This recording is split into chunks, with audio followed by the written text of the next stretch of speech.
Hey there, this is Jody, the creator of this fitness tracker Notion template, and I'm just going to give you a quick preview of what you get within this Notion template when you purchase it. So we're on the home page here. On the left, there is some quick navigation links to the other pages within this workspace. On the right, there are some journal prompts to help you be intentional about your workouts, your workout goals, and your workout schedule. Below that, there is a motivation board just with some pictures to help motivate you to stick with it and stay on track. And below that, there are two tutorial videos embedded for your reference. The one on the left is a detailed walkthrough of all the pages and databases within the template.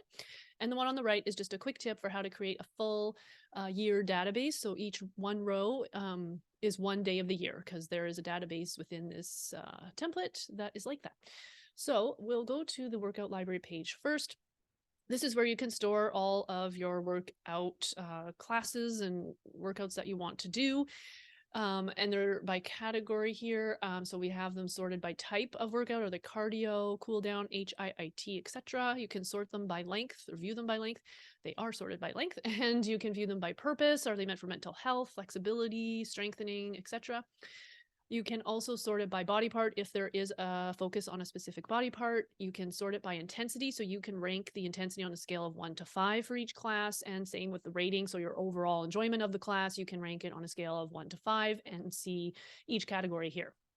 So then if we scroll down, these are new workouts to try. So for the workouts you have not tried yet, you can save links if they are online classes here. And I have a few categories set up, and there are template buttons below each one. So you just click add new one, and you add a new stretching workout, and you just input the link here, and then it will save for you and you can try it out later.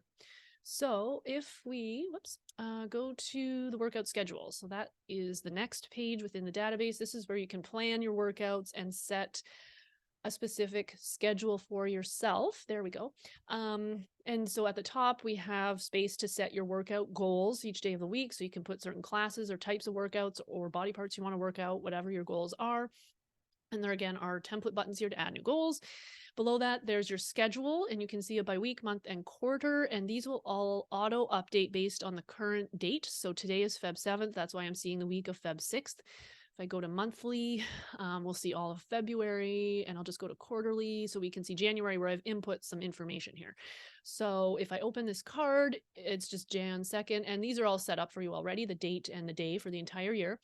You can pull in workouts here from the workout library we just looked at. So whichever workout you want to do on January 2nd here, you pull it in. All of these fields will auto update with all the information. So the class length, the type of class, what the purpose is, the body parts worked out, the intensity you've ranked it, any equipment you need, where is it, the location. So this one's online, so there is a URL as well. So there's a quick link here.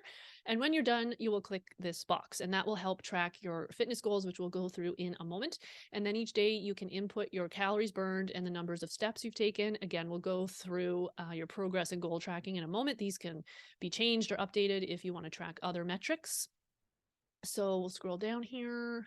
And there's also a calendar view of all your classes. I'll just pull up January so you can see what it looks like. So you just have a quick overview of all of that.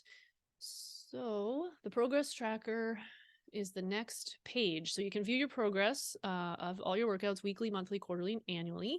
There's quick links here. So I have set up 6 metrics at the top here. Again, you can change any of these. I've explained in the detailed tutorial how to do that if you want to change any of these. Therefore, and each of these 6 metrics up here, you'll see your total cumulative for the year. So your goal is input here for total workouts, for example, your actual workouts, the variance, and your progress viewed as like a progress bar. So these will all auto update based on the goals you've input. Below that, you can see your weekly progress for each of those 6 metrics as well in this view. And it's all the same. You'll see your progress as a progress bar, your goal versus actual, and the variance. And below that, same thing for the month and same thing for the quarter. And these, are all set up for the entire year for you. So I think that is actually it for the fitness tracker.